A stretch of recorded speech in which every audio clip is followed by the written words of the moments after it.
الرحیم۔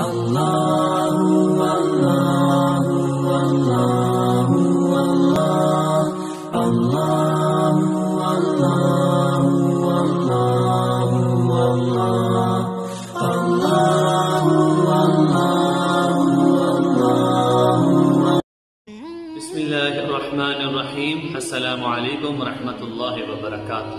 ذبح کرنے کے احکام۔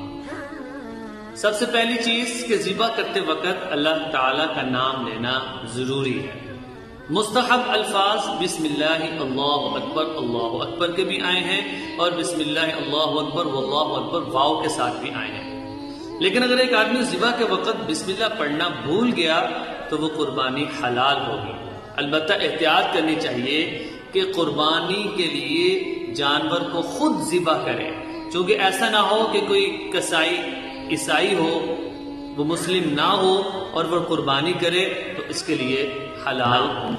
ذبح کرتے وقت حلق میں جو رگیں ہیں ان کو کاٹا جائے، سانس کی نالی، نمبر 2 کھانے کی نالی، اور نمبر 3 دائیں طرف شہرت، اور نمبر 4 یہ 4 جگہیں ہیں کہ جہاں سے جانور کو ذبح کرنا ہے۔ اس میں یہ بات سمجھنا نہایت ضروری ہے کہ 3 رگوں کو کاٹنا ضروری ہے۔ 4 رگیں کاٹ دی تو بہت بہتر ہے، 3 رگیں کٹ گئی تو قربانی حلال ہوگی۔ البتہ 3 سے کم اگر رگیں کاٹی ہیں، 2 رگیں کاٹ دی تو یہ جانور حلال نہ ہوگا، حرام ہو جائے گا۔ اس لیے ہمیں ذبح میں بھی بہت احتیاط کرنی چاہیے۔ السلام علیکم ورحمۃ اللہ وبرکاتہ۔